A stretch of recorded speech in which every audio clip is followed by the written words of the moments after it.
ವೀಕ್ಷಕರೇ, ನಟಿ ಶೆಫಾಲಿ ಅಂದ್ರೆ ನಿಮ್ಗೆ ತಕ್ಷಣಕ್ಕೆ ಗೊತ್ತಾಗದೇ ಇರಬಹುದು. ಆದ್ರೆ ಕನ್ನಡದ ಪುನೀತ್ ರಾಜ್ಕುಮಾರ್ ಅಭಿನಯದ ಹುಡುಗರು ಸಿನಿಮಾದ ಪಂಕಜ ಅಂದ್ರೆ ನಿಮ್ಗೆ ಪಟ್ ಅಂತ ಓ ಇವ್ರಾ ಅಂತ ಗೊತ್ತಾಗಿ ಬಿಡುತ್ತಲ್ವಾ? ಹೌದು, ಕನ್ನಡದಲ್ಲಿ ತೊಂದ್ರೆ ಇಲ್ಲ ಪಂಕಜ ಹಾಡಿಗೆ ಕುಣಿದು ಕುಪ್ಪಳಿಸಿದ್ದ ನಟಿ ಶೆಫಾಲಿ ಅವರು ನಿಧನರಾಗಿದ್ದಾರೆ. ವೀಕ್ಷಕರೇ, ನಟಿ ಶೆಫಾಲಿ ತಮ್ಮ ಫಿಟ್ನೆಸ್ ಬಗ್ಗೆ ಬಹಳ ಕೇರ್ ಮಾಡ್ತಾ ಇದ್ರು. ಹಾಗಿದ್ರೂ ಕೂಡ ಅವರಿಗೆ ಕಾರ್ಡಿಯಾಕ್ ಅರೆಸ್ಟ್ ಆಗಿದ್ಯಾಕೆ? ಅವರ ಸಾವಿಗೆ ನಿಜಕ್ಕೂ ಕಾರಣವೇನು?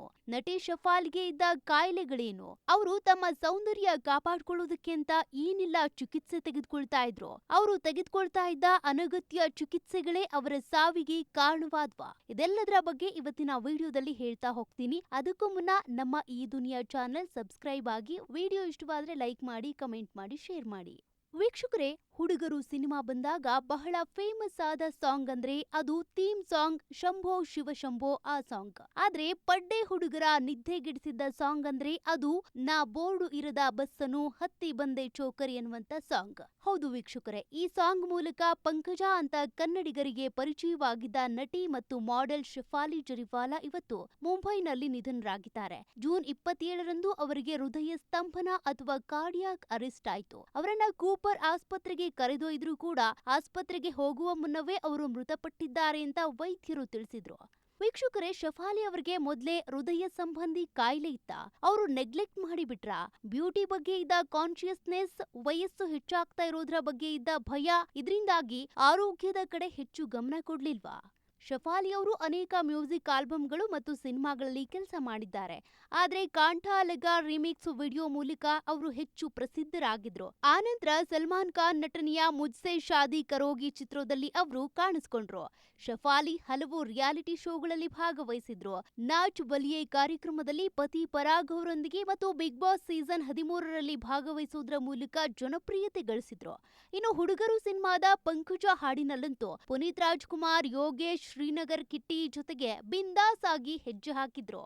ವೀಕ್ಷಕರೇ, ಶೆಫಾಲಿ ಅವರ ಬಗ್ಗೆ ನಿಮ್ಗೆ ಗೊತ್ತಿರದ ಒಂದು ವಿಚಾರ ಏನಪ್ಪಾ ಅಂದ್ರೆ, ಶೆಫಾಲಿ ಅವರು ಆಂಟಿ ಏಜಿಂಗ್ ಟ್ರೀಟ್ಮೆಂಟ್ ತೆಗೆದುಕೊಳ್ತಾ ಇದ್ರು. ಅಂದ್ರೆ ವಯಸ್ಸಾದ್ರೂ ವಯಸ್ಸಾಗದಂತೆ ಕಾಣಬೇಕು ಅಂತ ಬಯಸುವವರು ತೆಗೆದುಕೊಳ್ಳುವ ಚಿಕಿತ್ಸೆ ಇದು. ವೀಕ್ಷಕರೇ, ಈ ಚಿಕಿತ್ಸೆಯಲ್ಲಿ ಬೇರೆ ಬೇರೆ ರೀತಿಯ ವಿಧಗಳಿವೆ.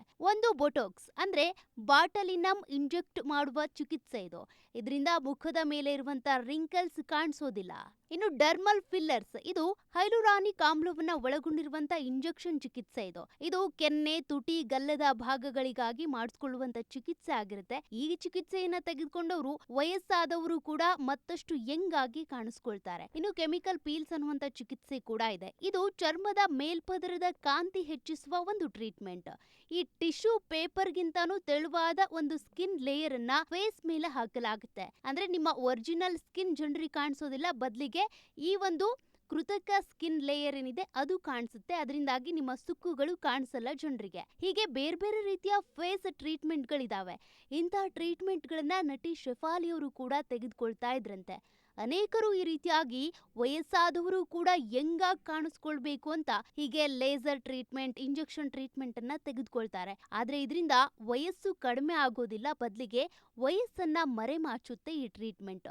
ಮುಖದ ಮೇಲಿರುವಂತ ಗೆರೆಗಳು ಅಳಿಸೋದಿಲ್ಲ, ಬದಲಿಗೆ ಆ ಗೆರೆಗಳು ಮರೆ ಆಗ್ತವೆ ಅಷ್ಟೇ. ಆದ್ರೂ ಈ ಸಿನಿಮಾ ಇಂಡಸ್ಟ್ರಿ ಮತ್ತು ಮಾಡ್ಲಿಂಗ್ ಮತ್ತೆ ಇತರೆ ಕ್ಷೇತ್ರಗಳಲ್ಲಿ ಕೆಲಸ ಮಾಡುವವರು, ತೆರೆ ಮೇಲೆ ಕಾಣಿಸ್ಕೊಳ್ಳುವವರು ಏನಿರ್ತಾರೆ, ಯಂಗ್ ಆಗಿ ಕಾಣಿಸ್ಕೊಳ್ಬೇಕು, ವಯಸ್ಸಾದಂತೆ ಕಂಡ್ರೆ ಅವಕಾಶಗಳು ಕೈ ತಪ್ಪಿ ಹೋಗ್ತವೆ ಅಂತ ಇಂಥ ಅಪಾಯಕಾರಿ ಚಿಕಿತ್ಸೆಗಳಿಗೆ ಒಳಗಾಗ್ತಾರೆ. ಆದ್ರೆ ಶೆಫಾಲಿ ಅವರಿಗೆ ಆಗಿದ್ದೇ ಬೇರೆ ವೀಕ್ಷಕರೇ. ಅವರಿಗೆ ಬ್ಯೂಟಿ ಕಾನ್ಶಿಯಸ್ ಜೊತೆಗೆ ತಮಗೆ ಆರೋಗ್ಯ ಸಮಸ್ಯೆಗಳ ಬಗ್ಗೆಯೂ ಕೂಡ ಗಮನ ಇದ್ದಿದ್ರೆ, ಅದಕ್ಕೂ ಅವರು ಚಿಕಿತ್ಸೆ ತೆಗೆದುಕೊಂಡಿದ್ದೇ ಆಗಿದ್ರೆ ಅವ್ರು ಬದುಕ್ತಾ ಇದ್ರೇನೋ. ಆದ್ರೆ ಬೇಡದ ಚಿಕಿತ್ಸೆಗಳ ಬಗ್ಗೆ ಶೆಫಾಲಿ ಅವರು ಹೆಚ್ಚು ಗಮನ ಹರಿಸಿದ್ರು. ಆದ್ರೆ ಬೇಕಾದ ಚಿಕಿತ್ಸೆಗಳಿಂದ ದೂರ ಉಳ್ಕೊಂಡ್ಬಿಟ್ರು. ಹೌದು ವೀಕ್ಷಕರೇ, ಶೆಫಾಲಿ ಅವರಿಗೆ ತಮ್ಮ 15ನೇ ವಯಸ್ಸಿನಲ್ಲೇ ಅಪಸ್ಮಾರ ಅಥವಾ ನರಮಂಡಲದ ಒಂದು ಸಮಸ್ಯೆ ಶುರುವಾಗಿತ್ತು. ಈ ಬಗ್ಗೆ ಶೆಫಾಲಿ ಅವರೇ ಒಂದು ಸಂದರ್ಶನದಲ್ಲಿ ಹೇಳ್ಕೊಂಡಿದ್ರು. ಇದರಿಂದ ಅವರು ಜಾಸ್ತಿ ಶೂಟಿಂಗ್ ಗಳಲ್ಲಿ ಭಾಗಿಯಾಗೋಕ್ಕಾಗಲ್ಲ, ಈ ಸಮಸ್ಯೆ ಯಾವಾಗ ಬೇಕಿದ್ರೂ ನನಗೆ ಶುರು ಆಗ್ಬಹುದು, ಕಾಣಿಸ್ಕೊಳ್ಬಹುದು, ನನ್ಗೆ ಒತ್ತಡ ಇದೆ ಅಂತ ಅವರು ಹೇಳ್ಕೊಂಡಿದ್ರು. ಆದ್ರೆ ಶೆಫಾಲಿ ಅವರು ತಮಗಿದ್ದ ಆರೋಗ್ಯ ಸಮಸ್ಯೆಗಳ ಬಗ್ಗೆ ತಲೆ ಕೆಡಿಸ್ಕೊಳ್ಳೋದಕ್ಕಿಂತ ಹೆಚ್ಚಾಗಿ ತಮಗೆ ವಯಸ್ಸಾಗ್ತಾ ಇರೋದ್ರ ಬಗ್ಗೆ, ಅವರಿಗೆ ಮುಖದ ಮೇಲೆ ರಿಂಕಲ್ಸ್ ಆಗ್ತಾ ಇರೋದ್ರ ಬಗ್ಗೆನೆ ಹೆಚ್ಚು ಯೋಚನೆ ಮಾಡಿ ಖಿನ್ನತೆಗೆ ಒಳಗಾಗಿದ್ರಂತೆ. ಹೀಗಾಗಿನೇ ಅವರು ಫೇಸ್ಗೆ ಸಂಬಂಧಪಟ್ಟ ಟ್ರೀಟ್ಮೆಂಟ್ ತೆಗೆದುಕೊಳ್ತಾ ಇದ್ರು. ಆದ್ರೆ ಅವರು ನರಮಂಡಲ ಸಮಸ್ಯೆಯಿಂದ ಬಳಲ್ತಾ ಇದ್ದಿದ್ರಿಂದ ಸ್ಕಿನ್ ಟ್ರೀಟ್ಮೆಂಟ್ ಅವರ ದೇಹದಲ್ಲಿ ರಿಯಾಕ್ಷನ್ ಆಗಿದೆ. ಅವರಿಗೆ ಆರೋಗ್ಯ ಸಮಸ್ಯೆಗಳು ಹೆಚ್ಚಾಗುವುದಕ್ಕೆ ಇದುವೇ ಕಾರಣ ಆಯ್ತು. ಅವರಿಗೆ ಹೆಚ್ಚು ಒತ್ತಡ ಉಂಟಾಯ್ತು. ಹೀಗಾಗಿ ಅವರಿಗೆ ಕಾರ್ಡಿಯಾಕ್ ಅರೆಸ್ಟ್ ಆಗಿದೆ ಅಂತ ಕೆಲ ಪ್ರಾಥಮಿಕ ಮೂಲಗಳು ಹೇಳ್ತಾ ಇವೆ. ಒಟ್ನಲ್ಲಿ 42 ವರ್ಷದ ಶೆಫಾಲಿ ಅವರ ಸಾವಿನ ಸುತ್ತ ಅನೇಕ ಅನುಮಾನಗಳು ಹುಟ್ಕೊಂಡಿವೆ. ಆದ್ರೆ ಇನ್ನು ಅವರ ಮರಣೋತ್ತರ ಪರೀಕ್ಷೆಯ ವರದಿ ಬಂದಿಲ್ಲ. ನೋಡೋಣ ಮರಣೋತ್ತರ ಪರೀಕ್ಷೆಯ ವರದಿಯಲ್ಲಿ ಶೆಫಾಲಿ ಅವರ ಸಾವಿನ ರಹಸ್ಯ ಗೊತ್ತಾಗುತ್ತಾ ಅಂತ.